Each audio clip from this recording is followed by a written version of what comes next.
Shonisani. Good evening. Good evening. How are you? Good, thanks. This How are cold weather. you? Good, thanks.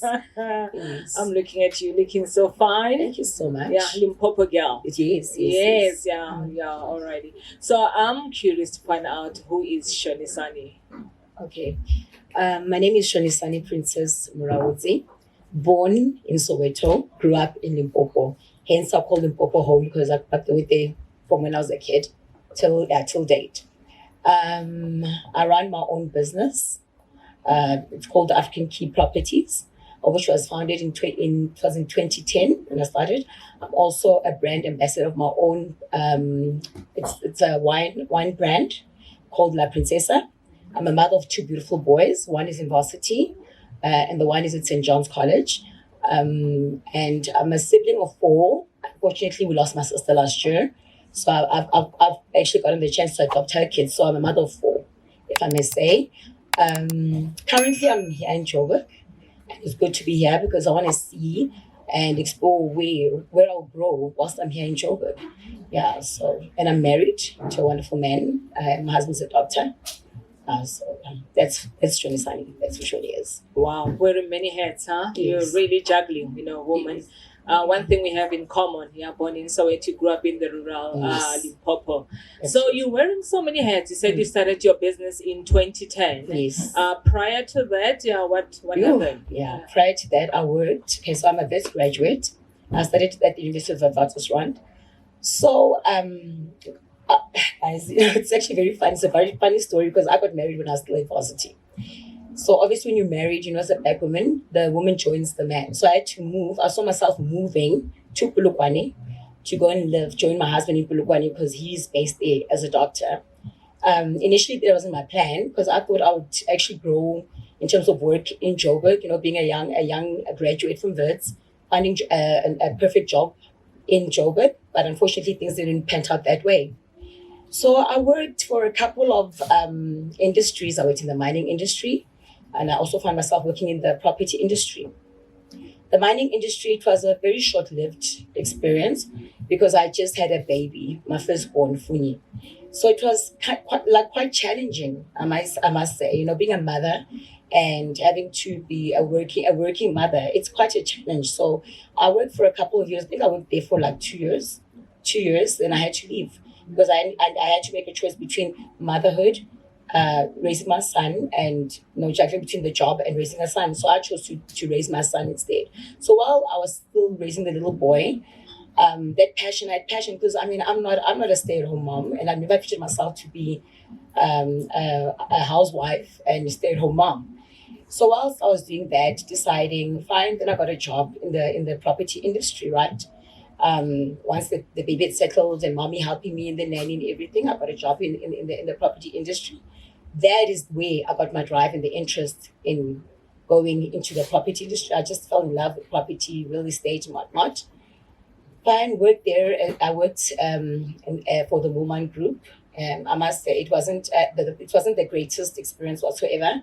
Being a young black lady working amongst white, very old Dannies, the bit of racism. I know I know we shouldn't be saying it on camera, but it's the truth. A bit of racism. I encountered a bit of racism. It was uncomfortable going to work because being married to a doctor, driving the car you're driving, you get asked why are you even working? Because look at you, your life is already set up. You're driving a nice car, living in a nice house. So I felt like there was a sense of, like, I don't know if I should call it jealousy or a bit of racism as well. Being a young black lady trying to make it in this industry, so-called white industry there. Fine. Fast forward, I had a talk with my husband. I was like, you cannot go on like this. And besides, your son is still young. Like, wouldn't you like to start your own business? I'm like, you know what? That's a good idea. We can give it a try. Well, it's like starting a business, a property business is not easy. Like, from far, it looks easy. And I thought, okay, fine, I worked a bit. I gained a bit of experience. Let me just give it a try and see how far I can go with mine. It was a headache. It was a headache. Fine, found a nice property. It's a prime property. At the time, I didn't even know that it was going to be a prime property in Polokwane. by the right corner, like the perfect corner, because when you're driving from Joburg, it's on the main road. And hence, like those are things we didn't even know. Only now I'm actually starting to see that actually this place it's a prime property, and good decision that I made. Then I broke, and it was a house that I bought. We broke it down, started building from scratch, and with the help of my husband, started building from scratch. Initially, when I started building, I had like the working class in mind. The working class, I'm like, okay, fine. We've got a big working class coming up in Limpopo province. So let's build something very nice, something unique, something they'll like, And for families that are starting out, in the working industry, the working class. Then I built fine, did everything like with my husband, involved people, your engineers and whatnot. Everything was rosy in the beginning. Now it's time to get people to rent, right? Oh, I've faced challenges. People, sorry guys, I don't know who's from Limpopo here, but I want to say people in Limpopo are when it comes to money, they don't like spending. No, that's the truth. That's the truth. Okay, sorry. So when it comes to money, they don't like spending. So now I'm sitting with this challenge. I'm like, okay, I'm having people calling me saying it's too expensive. You need to tone down a bit. This is not Joburg. This is Limpopo province. I'm like, these are duplexes. I built duplexes, like proper duplexes for family. It's like basically, it's like practically a house. How do I take the rent down? They're like, no matter. Hey, Ceci. I remember there was a lady said to me, Ceci, from an estate agent. It's like, Limpopo, people look why. But what look at ain't you so you spend. So when if you go like like the rental, how do you understand how much money I spent in building this? And mind you, we built the property, I mean the duplexes for like cash, not even a loan from the bank. So we built from scratch from cash, because I don't like loans, because no loans. What happens with loans, the payback is even more higher. So building cash, that was the plan. I was like, okay, fine, let's give it a try, because it's Limpopo, it's fine. I'll take the rental money down, of which I did. Big mistake. That made the biggest mistake ever. I was running at a loss. And, obviously you have to maintain, you need money to maintain whatnot. So I was actually literally maintaining the property from my own pocket. Now then, fine, fast forward, sat down with Hype. I'm like, no, that's not working. I feel like the working class in Limpopo, they still have a long way to go. And I still feel like the people in Limpopo, they will not clued up as to say like, no, but you are very expensive, and we feel like you're bringing the whole Joburg market, the fact that Joburg situated market rentals have to be high. You bring that style in Polokwane. Then luckily, fortunately, there was a guy who was working in the municipality. He's like, look, Shoni, I see your challenges. Why don't you move away from the working class? Because already you're faced with a whole lot of headaches. I've been to the housing tribunal. I don't know how many times I've been to the housing tribunal. They will take you to the housing tribunal, but knowing me and with the low background that I have from that, so I was like, no, it's not going to go down. So you'll get like the working class will take you, the one like challenges like them running away, skipping, thinking they want to skipping rent, moving out at night. Those are the kind of challenges I had to face. But obviously, when you start a business, especially if you're new in the business, you are going to be faced with such challenges. Then fast forward, like I mentioned, I spoke to that guy from the municipality. He's like, we're gonna pause now. Yeah. And yes. Thank you so much. Okay. You actually make my work easy, because you just telling me about a whole lot of things, and the blunders. You're already, sharing that, already. Yes. So let's pause and rewind, right? Okay. So I want to start. Oh, okay. I forgot to say something, actually. Condolences, for your late sister. Yeah, I should have said it earlier on. Yeah, great. And now that you've got 4 kids, yeah. And so let's go back to what you said earlier on. So you're working for this real estate, and you encountered, a lot of challenges. And even with different races, and then Happy decides to say that why don't you start your own business, right? And that's when you started with your own properties and all that stuff. So at that point in time, I'm just curious to find out what went through your mind when you transitioned from being employed by a real estate company to starting your own. Okay, I faced a lot of challenges because I didn't know if it was going to work out. I was a bit afraid, like, what if I fail? What if this doesn't work out? What do I do next? But at the same time, it was exciting because, I love challenges. I've always loved challenges from when I was young. Like every challenge, bring it, whether I fall. I'm one person when I fall, I even rise. I'm able to dust myself up and rise and soldier on. I never look back and, and quit and say, look, it didn't work. It didn't work out for me. I'm quitting. I'm one person who's able to take the challenge, learn from my mistakes, and then soldier on and move forward. So I think it really, working for Woman Group, it was a good insight. It opened up my eyes. And also when I ventured into my own business, I reflected back to what I learned from them, and basically like you're working with people skills, obviously in the property industry, you need good people skills, but also the racism part of it, it also taught me, it really, really taught me that, in whatever industry that you go into, especially in the property industry, you'll be faced with such. So that was a blessing in disguise, because when you get people renting from you from different races and whatnot, it also taught me like, this is how you should treat people, this is how you should work with people, this are. So yeah, I don't regret it. Yeah. Great. I can tell that you've got a resilient personality. And so I'm curious to find out, now you've built this duplexes, right, in Polokwane. Yes. And you've got one of, now you realize actually it's a prime location, Yes. right? Yeah, when you enter Polokwane. And yeah, then you get a wake-up call that, no, we're not going to be able to afford this. Well, guys, I'm from Limpopo, Hamadala, it's a rural area. You said that people in Polokwane, they don't like spending. They don't like spending. We'll talk about it later. Yeah.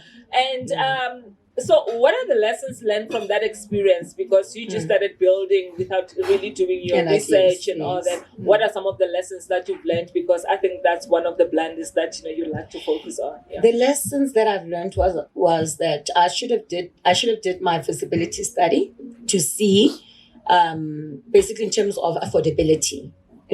What can people afford? The working class in Polokwane. Remember, working class, they vary from province to province. Gauteng, obviously, the margin payment will be higher because of the area. Limpopo, working class, most of them, the margin payments will be a bit lower because it's a rural area. So I should have did that feasibility study. I think I was very short-sighted by not doing that. I was just excited because I'm building and I'm starting this business and I'm going to make money. So I think my blunder was not doing a feasibility study, just to check and compare and see, okay, where do I bridge the gap in terms of the working class and what they can afford. Yeah. So that's the blunder. I did, yes. And thank you for sharing that, Shonisani. I've seen a lot of, our entrepreneurs, sometimes, get so short-sighted with the excitement that, I'm going to be an entrepreneur. And first of all, you don't even know what the definition of, entrepreneurship is, right? And owning up, that accountability that I should have done that feasibility study. And what are the other things, I'm just curious to find out that you've learned. Okay. Yeah. No, what I've learned is, now currently I've turned into a student's accommodation. I was still coming to that. Yeah. So that the guy from his practice is like, no, here's a nice business opportunity. We've got a lot of colleges around, and we don't have, and most colleges don't have their own accommodation where they house their students. How about you turn this into like a private student accommodation?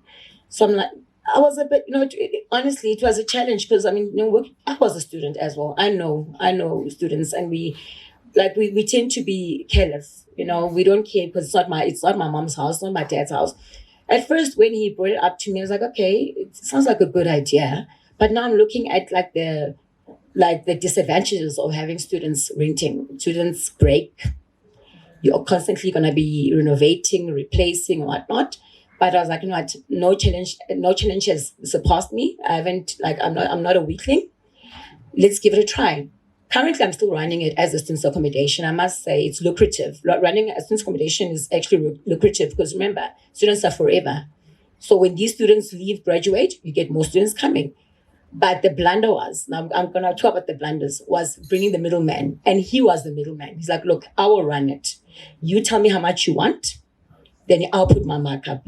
Fine, I was like, okay, no problem. Because by then I didn't even know, what entails running a student's accommodation. So I allowed him, I gave him that leeway to do it. Middleman dealing with a middleman, big mistake. What I learned from this experience, like when you're running your own business, you cannot give your business to a person to run. Remember, in terms of there will always be excuses. I remember there were times where I wasn't even getting money. They would tell me, no, he's using the money to revamp, he's using the money to do this and whatnot. And then fast forward 2 years later, I was like, no. I'm cutting the middlemen. It was two guys. I cut them out as business partners and middlemen. Then I was like, no, I'm going to tackle this on my own. I can do this. I've learned the ropes, like through the 2 years that they were running it. I also gathered a little bit of knowledge of how to run a student accommodation. I did my research. I was like, no, man, why am I putting myself through so much losses and stress and headaches? So I got rid of the middleman. Took it into my own. Yeah, 2 years. How much did you lose? A lot of money. How much? Well, a lot. It's, like yeah, I don't. That's like a lot. Like years ago. Like no, because 2 years. I can say close to $1 million. Oh wow! I can say close to $1 million because it was obviously them dividing the money amongst themselves, lying, not revamping the property. So when I took over the property, I had to start from scratch. Like it was a drawback. Now we had to revamp again, paint again, fix the place. But I'm happy to say that it's been a learning experience and it's been a learning journey. Right now, I'm proud to say that I'm not as naive as I used to be. I'm very strict. I know that in most cases, people find it very difficult in dealing with women because we look at you as a woman, it's like, this one, can she honestly run this? Will she be able to run this? I mean, I've been running that property, I think should be 13 years now. Okay. Yeah, 13 years. Awesome. So, I'm glad to hear that no longer be naive. And then now, you've learned from that experience. Let's go deep now. So you got married at a very young age, still at varsity, right? And when you were working and then hubby said, okay, let me transition you so that you can have your own business. Yes. And you've lost a lot of money. There's a lot of blunders that happen along the way. How did that affect your marriage? No, really. I'm going to be very honest. There were times whereby my husband was like, what, this little project of yours and whatnot, it's taking a lot of money and it's actually setting us back. Then, because as partners, you work together and whatnot. I'm one person. I'm a very independent woman. Like there's certain things that I can't go to him and ask for. I'd rather do it myself or raise the money or whatnot, But he did help me. I won't lie. He did help me with certain things and whatnot. But I must say it's dealing where money is involved and you're married and the business is like I put in vendor take a ring at, but the marriage sort of it also take because now he starts looking at you as if you're this person. Like, no man, just be responsible. And I'm like, no, you must also be responsible because we're in this together. We married. Who am I supposed to ask assistance from? Where am I supposed to get the assistance from? But I tried to get like funding. You know how it is. With all these funding agencies, there's a lot. It entails a lot. But eventually I decided I'm going to go and get funding because at the end of the day, I must still pay back that funding. So I'm happy to say that experience has actually strengthened my marriage with my husband because we're able to communicate better.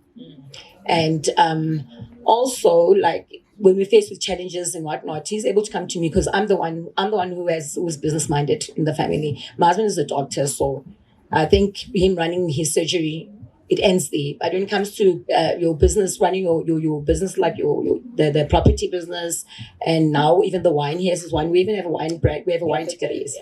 Yeah. So I run the whole show. Right. Yeah.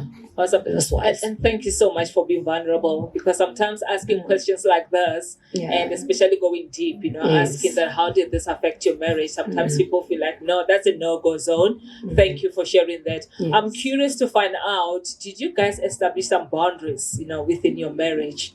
Because now it's husband and wife and now doing business, him funding you and all that, did you set some boundaries? What are those boundaries? We did set some boundaries because over the years, like, the take ring, I'm like, no, don't baby me. And then it's like, okay, don't also baby me because my husband, like, he's got this, like, he has this thing that he feels like I like bothering him. He's like, you're so young, you are so younger than me, but yet you want to be like my mother.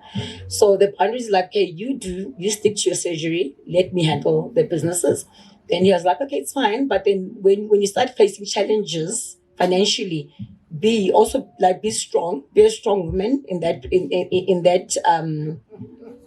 yeah, don't come to me because you you are business minded like you always, because I always like, I mean it's very harsh, but I always tell them like, but let's be honest, love, between you and I'm the business minded one. When are you business minded in your surgery? But when it comes to other businesses, I know I'm very strict for starters. My husband is very lenient.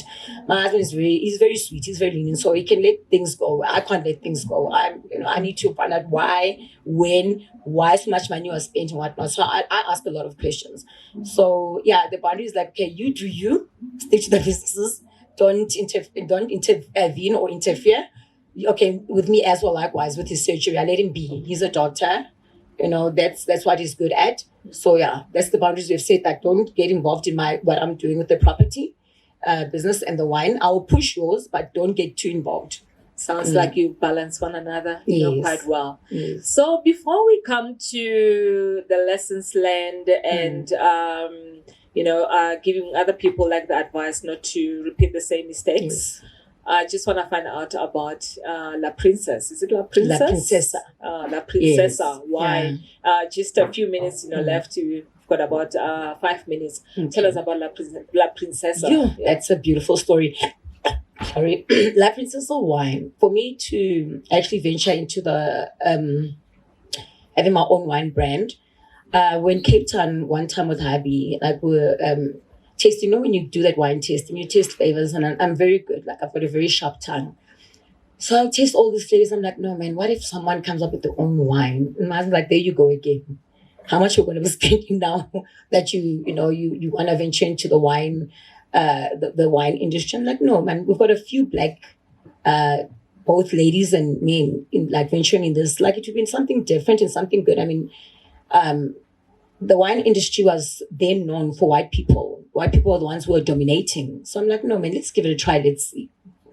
And then we visited, they call it the signature wines. They design your wines for you and whatnot. So tasted a couple of, tasted a couple of like flavors, and like, no, we can do this, I'm gonna call mine La Princesa, then Habi as well, because my husband, he's like, no, okay, she wants to do a wine. I also want to do a wine. Okay, I'm like, okay, fine, we can both have our own wine brands. What would you like your wine to be? Then he said, no, I would like mine to be the diamond, because I'm a diamond. I'm like, okay, yours can be the diamond. I'm like, then and the challenge is like, now, okay, will you be able to promote yours? Because I know my husband in the phone and promoting social media, he's not good at it. That's not his thing, It's like, no, you'll do it. From like, what happened to boundaries? Remember you said what's yours is yours, what's mine is mine. We do things, in terms of business, we do things our own way so they don't step on each other's toes. He's like, but no, but baby, you good. You're good at these things. You like posting. I even say like sometimes I feel like you should have studied marketing because you're so good. Like you market the product and people believe in the product and they buy, to the product. And now, fast forward, we had our own wine, La Princesa, La Demande. So I started promoting mine and whatnot. My husband's like, but why is like you neglecting mine? I'm like, no, but let me promote mine first. Let mine be in the industry first. Once mine is in, then we'll start promoting yours. And then it was like back and forth. Like, no, but even when you when you're taking that your brand for people to taste and whatnot, you're taking yours, but you're not promoting mine. I'm like, but I said, let me push mine first, then yours, yeah. But also made a blunder there as well. When I started Shoni, being Shoni as usual, like, no, I want people to taste my wine. So what I'm gonna do is I'm gonna give like your various people who like your restaurants free. I didn't even sell it to them, give them for free just to taste, because I wanted a feedback from the people, like what does it taste like? So I give them like not a case, like bottles, maybe 3 bottles, 2 bottles there, even friends as well. I'm like, no, I want your point of view. I need your feedback. I need you guys to tell me what you think of the wine and the flavors and whatnot. Then my friends and people, because you just give them freebies for the first time, then they think it's gonna happen, like it's gonna again, it's gonna be over and over and over. Yeah. Fast forward, COVID happened, and I was like, no, I'm taking a break. I'm giving it a break. Let me just give it a break, because now I won't say and whatnot, I need to start selling this wine. So friends would call me like, Shani, do you have wine? I'm like, no, now I'm selling. I'm no longer, you've tasted the wine, you know what it tastes like. So now you need to support me. You need to support the brand. So it's been doing quite well. I just said I just want to revive it. Yeah. Yeah. Did you bring some? I told Vina no.